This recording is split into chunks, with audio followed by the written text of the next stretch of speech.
अच्छा, एक बात बताएं आपको, हमारे द्वारा किए गए भगवद भाव जीवन में उतर रहे हैं, मन में उतर रहे हैं, बुद्धि में उतर रहे हैं, इसका एक प्रमाण स्वप्न में प्राप्त होता है। आप कथा सुनते हैं, सेवा करते हैं, नाम जप करते हैं, और स्वप्न को आप मिथ्या मत मानिएगा।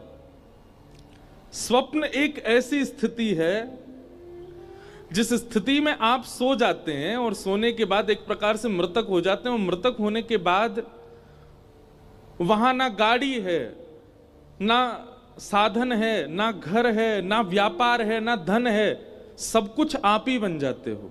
आप ही धन बन जाते हो, आप ही गाड़ी बन जाते हो, आप ही सवेरा बन जाते हो, आप ही रात बन जाते हो, आप ही वृक्ष बन जाते हो। ये स्वप्न में दिखने वाली जो दुनिया है, ये है नहीं, ये कौन है? ये हम ही बन जाते हैं वहां जाकर के। हमारे साधुओं ने, संतों ने, ऋषियों ने इस बात को प्रमाणित किया कि व्यक्ति के हृदय की वास्तविक स्थिति उसके स्वप्न में दिखाई देती है। अनंत कथाएं सुनने के बाद भी, नाम जप करने के बाद भी, वृंदावन गमन करने के बाद भी, माला फेरने के बाद भी स्वप्न में आपको वो दिख रहा है जो नहीं दिखना चाहिए। वह दिख रहा है जिससे आप भयभीत हो रहे हो। या सीधी बात, ना भय की कोई वस्तु दिख रही है, ना ऐसी कोई वस्तु जो नहीं दिखनी, बस संसार दिख रहा है, तो भी आप अपने हृदय का आकलन लगा सकते हो कि यहां है मेरी स्थिति। कई ऐसे साधक हुए, वे रात्रि में स्वप्न जो देखते थे ना, उसको अंकित करते थे, कहीं ना कहीं उसको लिखते थे, जो भी उनको स्मृति में याद आया। क्योंकि स्वप्न का एक स्वरूप होता है कि सुबह उठने के एक क्षण बाद ही आप विस्मृत होने लग जाएगा, भूलने लग जाओगे आप।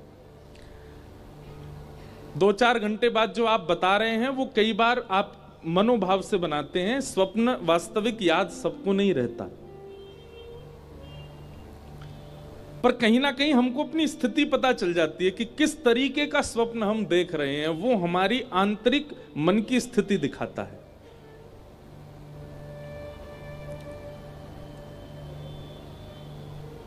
दुस्वप्न आना, बुरे स्वप्न आना, गलत वस्तुओं का बार बार दिखना, भय की चीजों का दिखना, ये एक प्रकार से ये दर्शाता है कि हमारा भजन अभी मन से नहीं बना है, हमारी कथा अभी मन से नहीं बनी है, हम वृंदावन अभी मन से नहीं गए।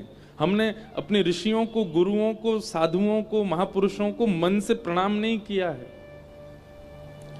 2 स्थिति बनेंगी यदि मन से होगा तो, या तो स्वप्न में कुछ दिखेगा ही नहीं, सोओगे तो ठीक सीधे सुबह ही उठोगे, और या फिर दूसरी स्थिति बनेगी कि स्वप्न जब भी देखोगे तो उसमें कोई निकुंज की लीला ही दिखेगी, निकुंज के भाव ही दिखेंगे।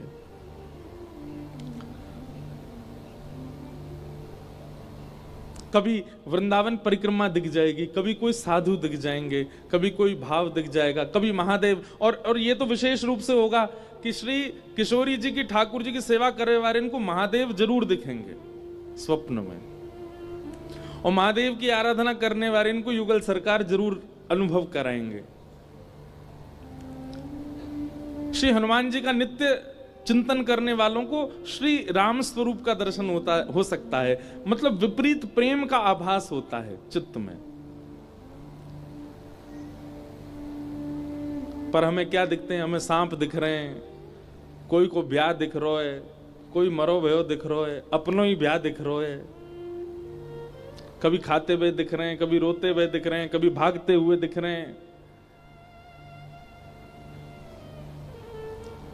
मन की स्थिति आपका स्वप्न बताता है कि आप किस स्थिति में हो, किस स्तर पर आ चुके हो। स्वप्न को मिथ्या मत मानिएगा। उसके लिए क्या करें? तो एक तो वैदिक नियम है जो कि श्रीमद् भागवत ने आज्ञा की है, गजेंद्र मोक्ष का पाठ किया करो। रात्रि शयन से पूर्व हाथ पैर धो करके अगर आप कर सको तो श्री गजेंद्र मोक्ष का पाठ करो। दुस्वप्न नाश, दुस्वप्नों का नाश होता है। और या फिर सोने से पहले कथा की कोई लीला, ठाकुर जी की कोई लीला, ठाकुर जी का कोई भाव, उसका दर्शन करो, उसका चिंतन करो और फिर शयन में जाओ।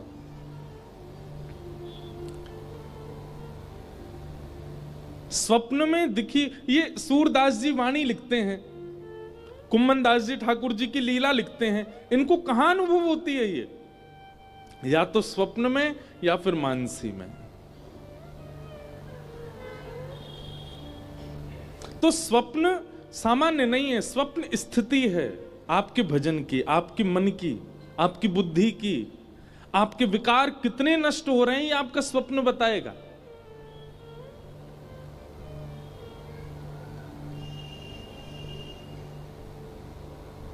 और ये सप्ताह कथा का क्रम, वह स्वप्न आवे जिससे प्रिया प्रियतम का वह अनुभव आभास हो। हमारे वृंदावन की लीला है, श्री बिहारिन देव जी बिहारी जी की सेवा कर रहे हैं और बिहारी जी की सेवा करते करते बिहारी जी से बस एक ही प्रार्थना करते हैं, कब मिलेगो मोय वो निज वृंदावन। जिस निज वृंदावन में स्वामी श्री हरदास जी विहार कर रहे हैं, जिस निज वृंदावन में सब आचार्य हैं, जिस निज वृंदावन में आप मूर्तिमंत होकर के नहीं चलते फिरते दिखाई देते हो, वो निज वृंदावन कब प्राप्त होगा। और बस बिहारी जी की सेवा करते नित्य यही भाव रखते, कब मिलेगो मोय वो निज वृंदावन।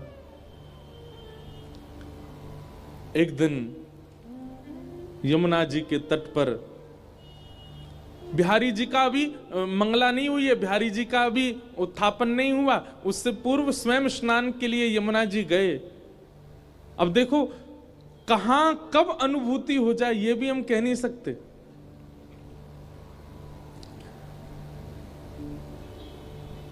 बिहारिन देव जी जैसे स्नान के लिए गए और यमुना स्नान के बाद जब नीम की दातुन कर रहे थे और दातुन करते करते करते नेत्र बंद हो गए और नेत्र बंद होते श्री बिहारिन देव जी निज वृंदावन में प्रवेश कर। अब बताओ कैसी अवस्था, अभी स्नान भी नहीं किया है, केवल मुख मांझ रहे हैं अपना, और उस अवस्था में श्री ठाकुर जी उनको निज वृंदावन में ले गए। निज वृंदावन में क्या देखा? श्री यमुना जी का जल सामान्य नहीं था, है तो सामान्य, पर जब आचमन लेने के लिए उसमें अंजलि में भरते हैं तो ऐसा लगता है मानो केसर युक्त जल बह रहा हो। एक अद्भुत सुगंधी यमुना जी में से आ रही है। अभी के वृंदावन में हमें यमुना जी के तट पर बालू दिखती है, पर बिहारिन देव जी कह रहे हैं कि निज वृंदावन की यमुना जी की बालू तो मणियों की है, रत्नों की है, हीरों की है, मोतियों की है, अद्भुत चमक है। निज वृंदावन में भक्तों के यूथ झुंड के झुंड एक साथ भ्रमण कर रहे हैं। कहीं से बुलावा आता है, अरे ठाकुर जी वहां विहार कर रहे हैं, सबरे चलो, सब दौड़ करके जा रहे हैं और वहां जाकर के ठाकुर जी को दर्शन कर रहे हैं। तभी कहीं से टेर सुनाई दे, अरे जल्दी केसी घाट आ जाओ, केसी घाट पर श्री लाल जी विराज रहे हैं, सब वहां की ओर दौड़ने लगते हैं। ऐसा निज वृंदावन, उस निज वृंदावन में वे सब आचार्य हैं जिनकी हम चर्चा सुनते हैं। मीराबाई हैं, सूरदास हैं, करमेती बाई हैं, कृष्णदास हैं, सब हैं वहां। और तभी बिहारिन देव जी भ्रमण करते करते ढूंढ रहे हैं, कहां है श्यामा श्याम। बिहरत लाल अचानक दिख गए। और कैसे दिखे? यमुना जी की तट है, सघन कुंज है और कुंज में एक दूसरे के गले में गलवैया दिए श्यामा श्याम रमण करते हुए आ रहे हैं। बिहरत लाल बिहारिनी दो यमुना जी के तीरे तीरे। बिहरत लाल बिहारिन दो यमुना जी के तीरे तीरे। इतना अद्भुत दर्शन होता है श्री बिहारिन देव जी को।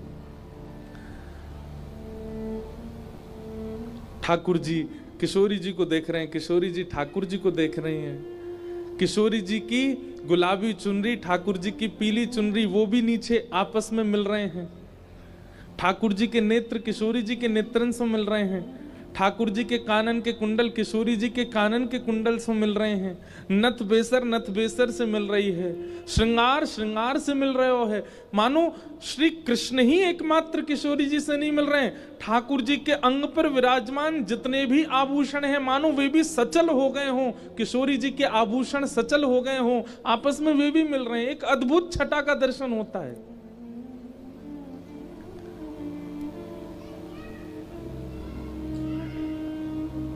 बिहारिन देव जी दर्शन कर रहे हैं और अवस्था क्या है, दांतुन कर रहे हैं और दांतुन करते करते निज वृंदावन का दर्शन। तभी जोर की ध्वनि आई, श्री हरदास, अरे श्री हरदास। तभी बिहारिन देव जी के नेत्र खुले और नेत्र खोल करके देखा तो वहां तो वो वापस उसी वृंदावन में आ गए और वहां तो सब वैष्णव जन चारों ओर से घेर के खड़े हैं। और बिहारिन देव जी कह रहे हैं, का भयो भैया, तुमने मुझको काई को ध्यान से उठाए दियो। बोले, बिहारिन देव जी आप किस अवस्था में चले गए थे? तब बिहारिन देव जी बताने लगे, मैं इस अवस्था में चला गया, पर आप लोग इतने चिंतित क्यों हैं? तो किसी ने कहा, बोले आपको 3 दिन हो गए यहीं बैठे बैठे और 3 दिन से दांत मांज रहे हो, मसूड़ों से रक्त निकल रहा है आपके। और इतना ही नहीं, 3 दिन से बिहारी जी शयन अवस्था में ही हैं। आप यहां बैठे हैं, सेवा ही नहीं हुई वहां ठाकुर जी की।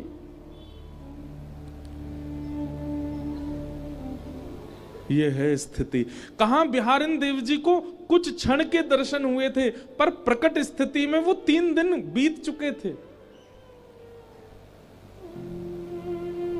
इन अवस्थाओं तक पहुंचना, इन अवस्थाओं तक हम इतनी लंबी अवस्था में, इतनी श्रेष्ठ अवस्था में तो नहीं जा सकते, पर कम से कम रात्रि में जब अपने देह के अभिमान से शून्य होते हैं, विषय विलास से शून्य होते हैं। बंधुओं, एक बात मेरी बहुत ध्यान से सुनिएगा। साधक अगर अपनी निद्रा को पवित्र कर लेना,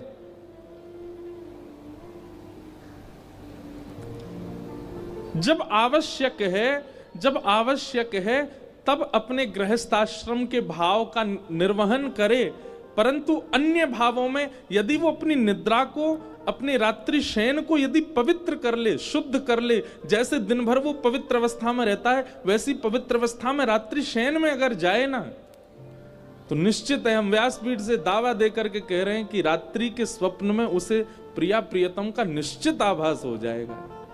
बस वो शुद्ध अवस्था में निद्रा में जाए। और कम से कम हमारे युवा भाई बहन जो अभी ब्रह्मचर्य में ही हैं, कम से कम वो ही इस बात का प्रयास करें। वह चिंतन, वह छवि, हम कई बार बताएं आपको, हम कोई अपनी प्रशंसा के भाव से नहीं करें, कई भाव व्यास मंच से वो निकल आते हैं जो कहीं पढ़े भी नहीं गए हैं। कई बार ऐसा होता है कि कोई पद देखा, कोई लीला देखी, पर वह लीला जितनी लिखी हुई थी उससे अधिक दिखने लग जाती है, अधिक समझ में आने लगती है, अधिक उसका वर्णन आने लगता है। और ये कब संभव होता है?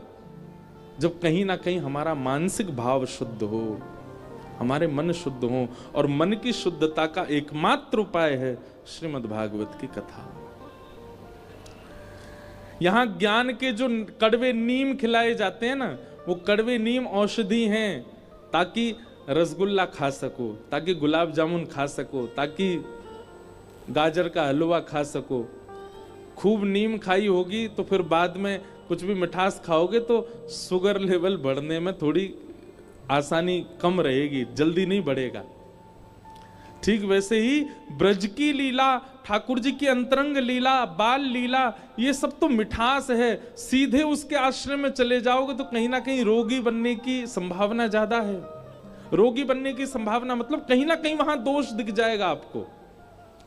लेकिन श्रीमद् भागवत के अनन्य ज्ञान, जहां पर कई भक्तों के चरित्र, कई भाव सुनाए जा रहे हैं, इनका नीम यदि पहले ले लिया होगा तो उस लीला को समझने में और सहजता आ जाएगी। इसलिए भागवत में सीधे लीलाएं नहीं सुनाई जाती, पहले कई भक्तों के चरित्र और कई ज्ञान के प्रसंग सुनाए जाते हैं। तो ऐसी भागवत की कथा हमारे जीवन में आई है, हम उनके आश्रय में रह करके आइए उस स्थिति में पहुंचे कि कभी स्वप्न में ही सही ठाकुर जी का वह साक्षात्कार हो।